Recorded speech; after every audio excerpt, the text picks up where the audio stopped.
Hello friends, welcome to Make My Exam. I am doctor Vipin Goyal.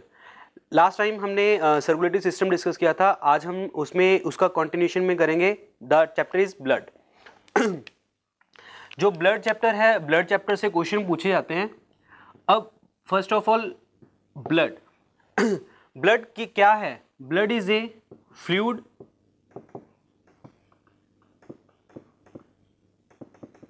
Connective tissue. Clear?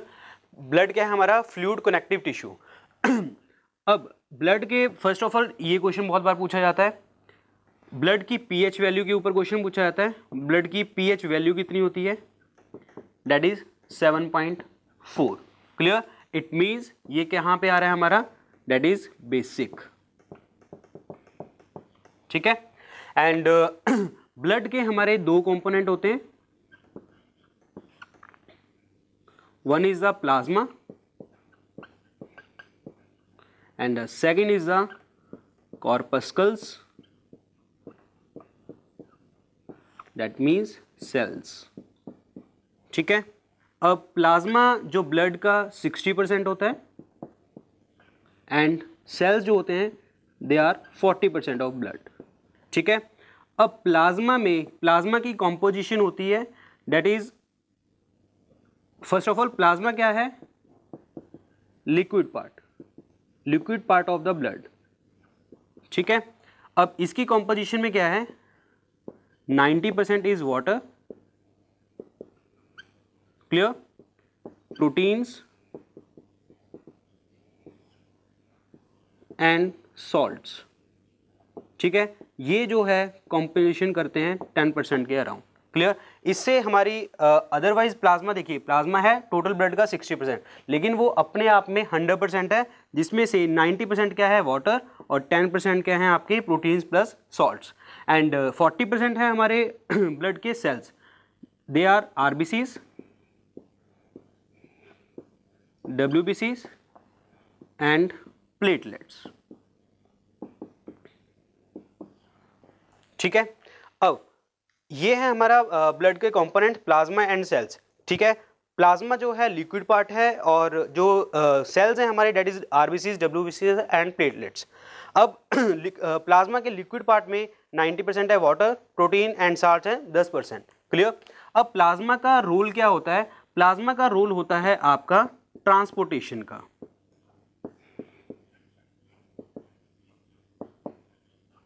ठीक है। अब transportation किस चीज की? ट्रांसपोर्टेशन कुछ भी डाइजेस्टेड फूड, जो कुछ भी हम खाते हैं, hormones, excretory products,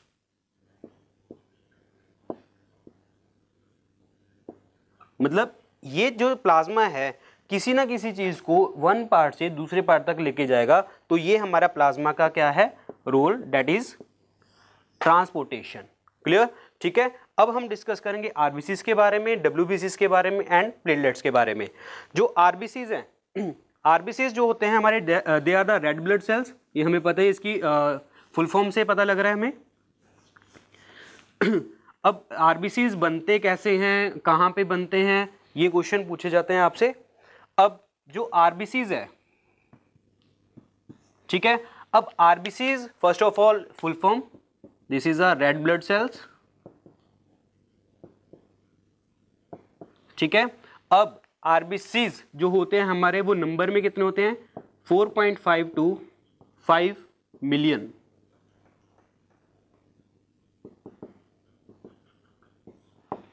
it's per cubic mm of blood. Clear? ठीक है। अब आरबीसीज की जो शेप होती है, they are the round, circular कह सकते हो। ठीक है। बट कई जो हमारे मैमल्स होते हैं, ठीक है, जहाँ हम कह सकते हैं कई लोगों में हमारे एक्सेप्शन है जिसमें वो राउंड और सर्कुलर नहीं होते। The exceptions are camel and llama. ठीक है। इनमें जो है शेप क्या होती है? ओवल होती है, राउंड और सर्कुलर नहीं होते। ठीक है। एंड न्यूक्लियस जो न्यूक्लियस है इसमें होता है एब्सेंट। एब्सेंट है तो इसीलिए इसको कहते हैं हम इन्यूक्लिएटेड, ठीक है। और आरबीसीज बनते कहाँ पे हैं, फॉर्मेशन कहाँ पे होती है, this is in red bone marrow.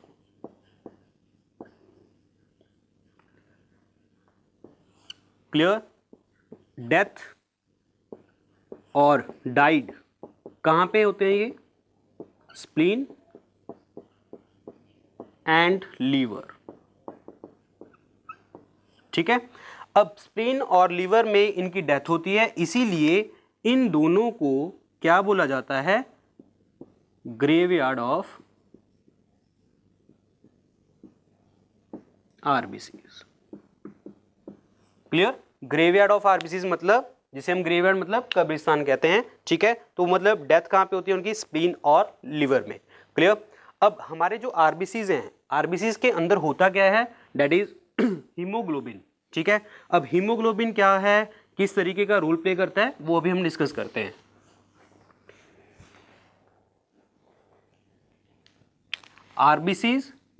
RBCs के अंदर होता है हीमोग्लोबिन। अब हीमोग्लोबिन भी हमारा दो पार्ट से बना हुआ है, one is heme and one is globin, ठीक है। जो हीम पार्ट है वो that is the iron and जो ग्लोबिन है दिस इज द प्रोटीन, ठीक है। अब आयरन है तो आयरन की कौन सी फॉर्म, Fe2 पॉजिटिव, ठीक है। अब आयरन के कारण ही हमारे जो ब्लड है, ब्लड का कलर क्या होता है, that's why blood is red in colour, this is due to heme और आयरन। क्लियर, ठीक है।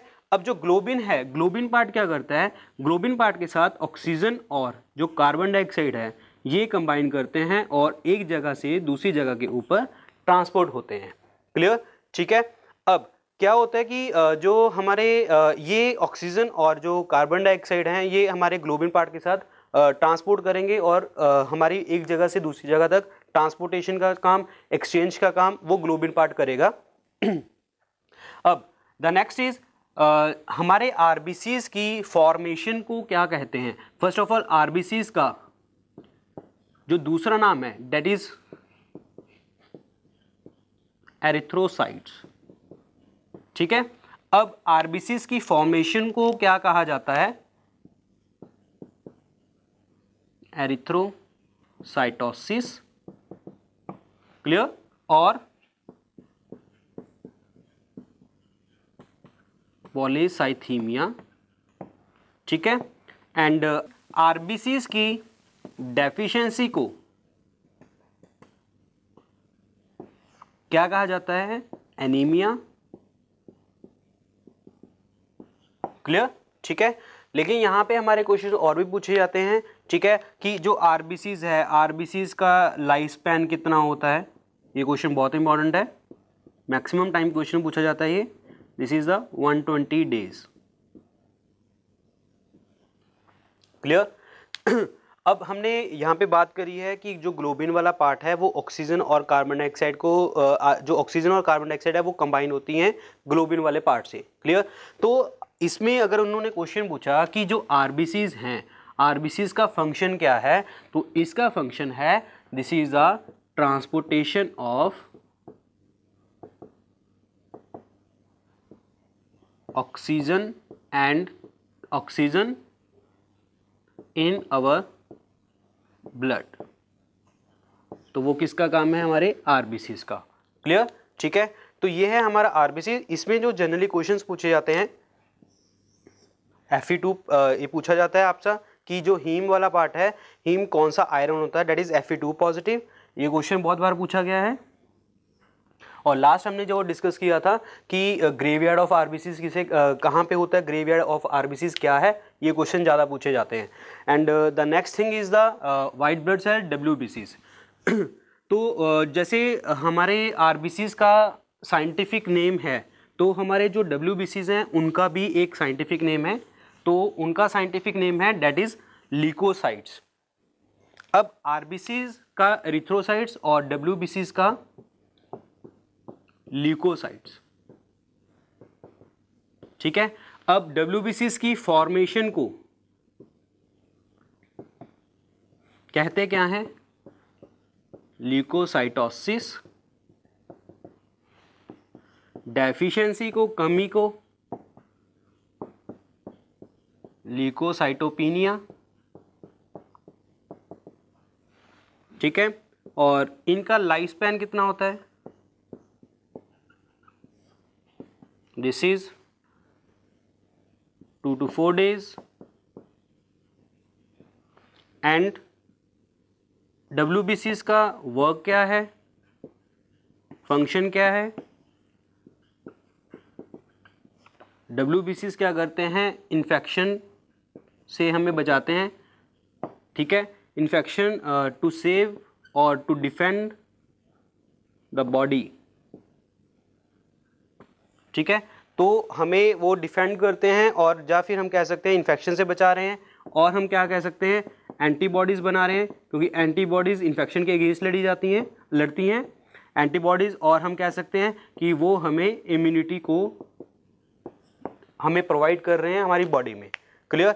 अगेन यहाँ पे जो WBCs हैं, WBCs के अंदर न्यूक्लियस होता है, इसीलिए इसको कहते हैं हम न्यूक्लिएटेड। ठीक है, बनते कहाँ पे हैं? अगेन बोन मैरो में। डेथ कहाँ पे होती है इनकी? Again spleen. ठीक है, मतलब ये वाला पार्ट तो बिल्कुल सेम ही है जो हमने RBCs का किया है, एक्सेप्शन इज न्यूक्लियस वाली। ठीक है, RBCs के अंदर न्यूक्लियस नहीं होता और WBCs के अंदर न्यूक्लियस होता है, इसलिए इसको न्यूक्लिएटेड कहते हैं। Clear? And the next thing is platelets. जैसे अभी हमने WBCs RBCs के साइंटिफिक नेम किए हैं, तो ऐसे ही हमारा जो प्लेटलेट्स है, ठीक है, इनका भी एक साइंटिफिक नेम है। दिस इज कॉल्ड प्लेटलेट्स, जिसका नाम है थ्रोम्बोसाइट्स। ठीक है, अगेन यहाँ पे क्या है कि प्लेटलेट्स की फॉर्मेशन को क्या कहते हैं? This is thrombocytosis. ठीक है, और कमी को क्या कहते हैं? डेफिशिएंसी को क्या कहते हैं हम? This is a formation and this is a deficiency. Deficiency को कहते हैं हम थ्रोम्बोसाइटोपिनिया। ठीक है, और अगेन बनते कहाँ पे हैं? Again bone marrow. ये सेम आंसर है, मैंने आपको पहले ही बताया। This is E nucleated, nucleus नहीं होता, कलरलेस है ये। ठीक है, और डेथ कहाँ पे होती है? स्प्लीन में। ठीक है, ये चीज़ें तो बिल्कुल ही सेम है हमारी पहले जैसी। क्लियर? अब प्लेटलेट्स का फंक्शन क्या है? प्लेटलेट्स फंक्शन क्या करते हैं? Blood clotting. ठीक है, और ब्लड क्लॉटिंग के साथ साथ ये हमारे बॉडी टेम्परेचर को भी मेंटेन करके रखते हैं। ठीक है, और प्लेटलेट्स जो होते हैं हमारे, वो जो नंबर में हैं, this is the 1.5 to 3.5 million जो होते हैं, इनका एवरेज नंबर होता है, मतलब it's a normal number. Clear? And this is the platelets. अब हम इसके बाद, ये बिल्कुल बेसिक टॉपिक था जो हमारे बोन मैरो, न्यूक्लियस, इसमें जनरली क्वेश्चंस ऐसे ही पूछे जाते हैं। फंक्शन क्या है इनका, ये बनते कहाँ पे हैं, इनकी डेथ कहाँ पे होती है, ठीक है, और इनका लाइफ स्पैन क्या है, नंबर क्या है। ठीक है, ये आपका स्टैटिक क्वेश्चन है। अब हम जो डिस्कस करेंगे, हम डिस्कस करेंगे ब्लड ग्रुप्स के बारे में। क्लियर? अब जो ब्लड ग्रुप्स हैं, ये बहुत इंपॉर्टेंट टॉपिक है। ब्लड ग्रुप हमें एग्जाम में जनरली क्वेश्चन पूछा जाता है। ब्लड ग्रुप जो है वो डिस्कवर किसने किए थे? Blood group discovered by it's Karl Landsteiner. ये क्वेश्चन बहुत बार आता है एग्जाम में कि ब्लड ग्रुप डिस्कवर किसने किए थे? Karl Landsteiner. क्लियर? अब ब्लड ग्रुप्स होते क्या हैं? फर्स्ट ऑफ ऑल, इसमें हमारे ब्लड ग्रुप को डिस्कस करने के लिए दो चीज़ें हमें पता होनी चाहिए। One is the antigen and one is the antibody. जो एंटीजन होता है ये हमारा आरबीसीज के ऊपर प्रेजेंट होता है, ठीक है, और जो एंटीबॉडीज होती हैं ये प्लाज्मा में प्रेजेंट होती है, ठीक है। अब एंटीजन होता क्या है समझने के लिए, ब्लड ग्रुप को समझने के लिए कि जो एंटीजन होता है, जो हमारा ब्लड ग्रुप है वही हमारा एंटीजन है, ठीक है। फॉर एग्जांपल हमारे सिर्फ दो एंटीजन होते हैं, A capital A and capital B. जो एंटीबॉडीज होती हैं they are small A and small B. ये हमें याद करना पड़ेगा, ठीक है। बस आपको ये याद रखना है, जब तो ए ब्लड ग्रुप है जब बी ब्लड ग्रुप है, ऐसे ही हम ऐसे ही याद करेंगे, ए एंटीजन है बी एंटीजन है, और एंटीबॉडीज क्या है, small A and small B. Clear, ठीक है। अब क्वेश्चन क्या होता है, क्वेश्चन पूछते हैं कि जैसे ब्लड ग्रुप, हमारे ब्लड ग्रुप चार तरह के हैं, ए बी एंड ओ, ठीक है। अब एंटीजन,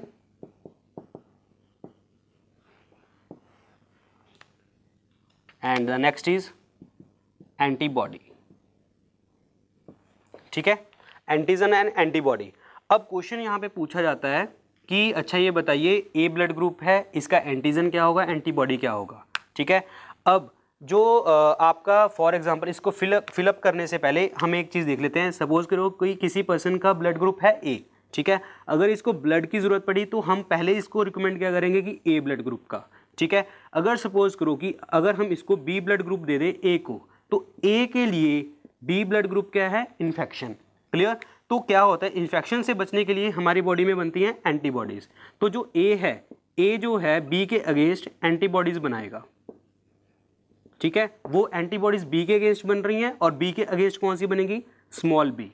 क्लियर, ठीक है। तो ऐसे ही अगर देखा जाए बी ब्लड ग्रुप है, बी ब्लड ग्रुप को अगर हमने ए दे दिया तो ये इसके अगेंस्ट एंटीबॉडीज़ बनाएगा, वो कौन सी बनेगी, स्मॉल ए। अब इसको फिलअप करते हैं हम, ए ब्लड ग्रुप है तो एंटीजन क्या होगा, ए। मैंने आपको पहले ही बोला था कि जो हमारे एंटीजन होंगे या तो कैपिटल ए होगा या कैपिटल बी होगा, ठीक है। और इसको याद रखने के लिए हम कह सकते हैं कि जो हमारा ब्लड ग्रुप है वही हमारा एंटीजन है, ठीक है। तो ए एंटीजन है तो एंटीबॉडीज कौन सी बनेगी, अभी हमने डिस्कस किया है कि जो ए ब्लड ग्रुप है वो किसके अगेंस्ट एंटीबॉडीज बनाता है, बी ब्लड ग्रुप के लिए, ठीक है। और वो एंटीबॉडीज कौन सी बनती है, स्मॉल बी। तो एंटीबॉडीज क्या बनेगी, स्मॉल बी।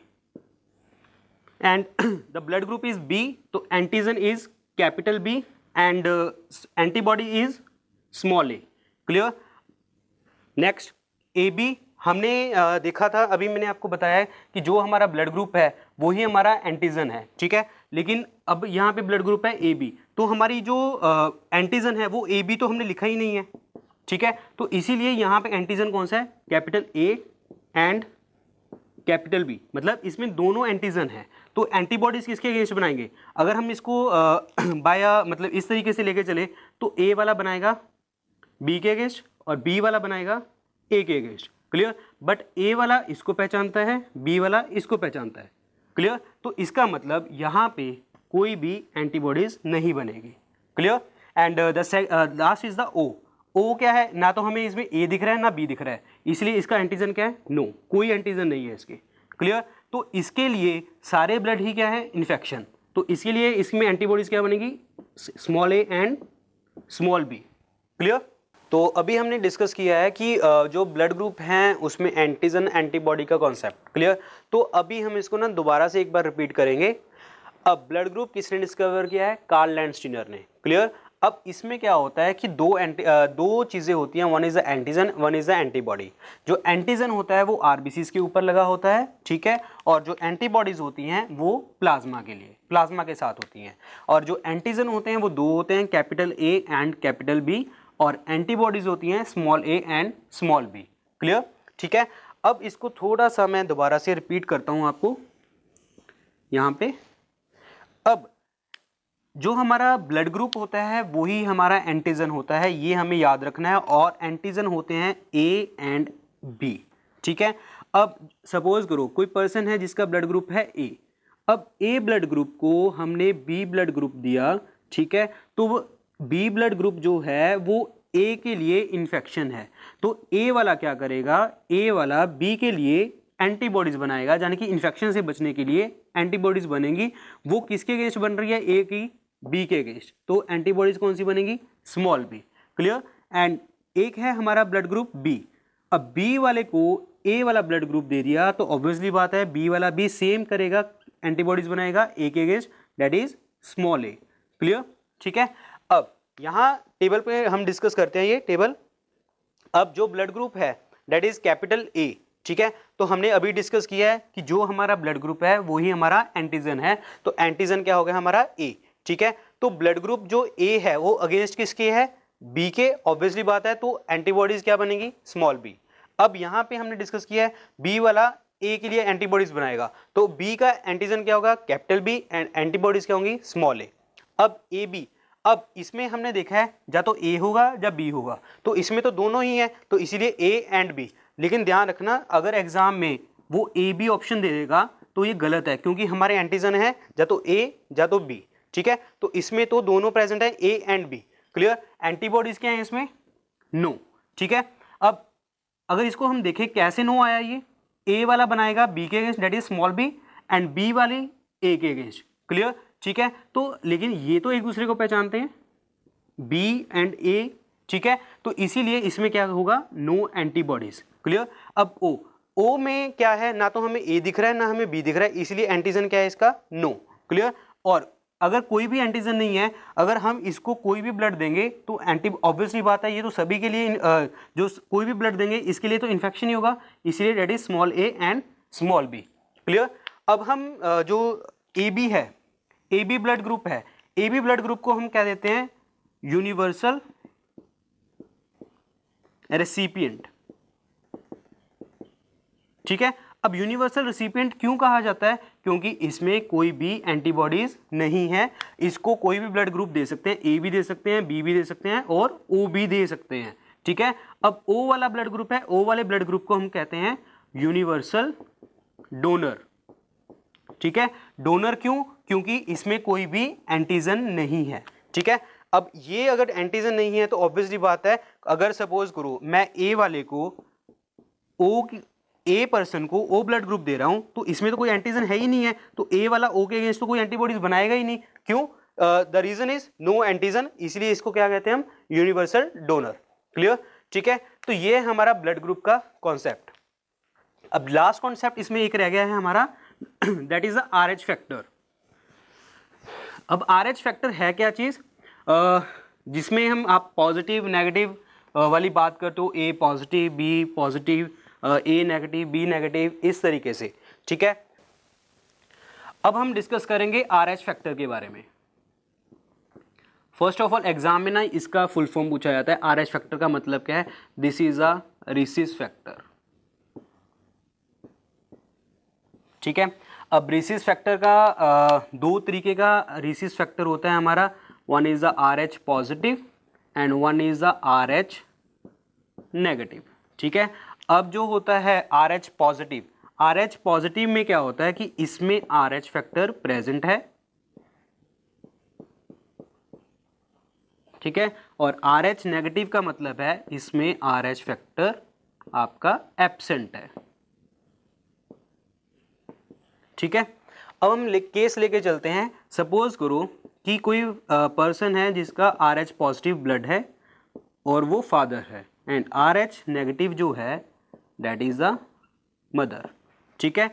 अब अगर इनका जो बच्चा है वो RH पॉजिटिव हो जाता है, RH पॉजिटिव, ठीक है, तो ऑब्वियसली बात है कि जो कॉम्बिनेशन है वो इनमें ही बनेगा, ऑब्वियसली बात है मदर के पेट में ही होगा बच्चा, ठीक है। तो इसका मतलब मदर के ब्लड में दो चीजें घूम रही हैं, one is RH negative and one is RH positive. Clear? तो ऑब्वियसली बात है इसमें क्या है? एंटीजन प्रेजेंट है, क्योंकि हमने डिस्कस किया RH positive is the RH factor present, RH negative RH factor absent. Clear? तो ऑब्वियसली बात है अगर कोई चीज एब्सेंट है उसके अंदर हम एक RH फैक्टर दे रहे हैं, ठीक है, तो ऑब्वियसली बात है ये जो है इसके अगेंस्ट एंटीबॉडीज बनाएगा, ठीक है।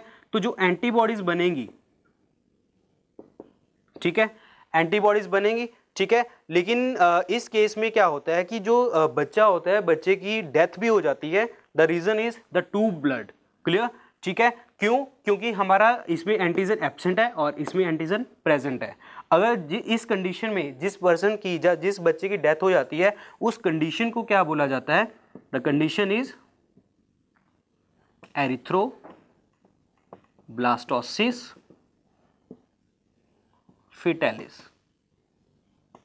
ठीक है, ये क्वेश्चन बहुत बार पूछा जाता है। ठीक है, लेकिन ये चीज ध्यान रखनी है हमने, ये सिर्फ और सिर्फ सेकंड बेबी में होता है, सेकंड केस में होता है, लेकिन फर्स्ट केस वाला जो बच्चा होता है वो बच जाता है। द रीजन इज क्योंकि जब RH नेगेटिव मदर के ब्लड में, ठीक है, मतलब हम फर्स्ट केस में अगर हम बात करें RH नेगेटिव मदर के ब्लड में RH पॉजिटिव जाएगा, ठीक है, तो ऑब्वियसली बात है मदर का ब्लड जो होगा एक्टिव हो जाएगा, जो अभी हमने यहाँ पे डिस्कस किया है, एक्टिव हो जाएगा और एंटीबॉडी इसके अगेंस्ट बनाएगा। लेकिन जो बच्चा है वो तो बिल्कुल कंप्लीटली सेफ है। ठीक है, लेकिन अगर वो सेकंड केस होगा, ठीक है, तो सेकंड केस में क्या है कि जो RH नेगेटिव ब्लड है उसने ऑलरेडी एंटीबॉडीज बना रखी हैं, किसके अगेंस्ट? RH पॉजिटिव के अगेंस्ट। क्लियर? तो इस केस में क्या होगा, एंटीबॉडीज क्या करेंगी? हमने WBCs का रोल प्ले देखा ही था। जो एंटीबॉडीज का काम होता है वो इन्फेक्शन खत्म करना होता है। तो ऑब्वियसली बात है मदर के अंदर ऑलरेडी एंटीबॉडीज हैं, तो उसका ब्लड में एंटीबॉडीज होने के कारण बच्चे का जो ब्लड है वो सारा का सारा क्या है? इन्फेक्शन। क्लियर? तो उस केस में क्या होगा, बच्चे की डेथ हो जाएगी और उस कंडीशन को क्या बोलते हैं हम? Erythroblastosis fetalis. क्लियर? ठीक है, तो फ्रेंड्स ये हमारा टॉपिक था ब्लड ग्रुप का। ठीक है, अगर आपको फिर भी कोई डाउट हो तो आप यूट्यूब में कमेंट में डाल सकते हैं। ठीक है, तो मैं आपकी क्वेरी का जो भी है जवाब दूंगा। And hope you like this video and thanks for watching. Please subscribe our channel. Thank you very much.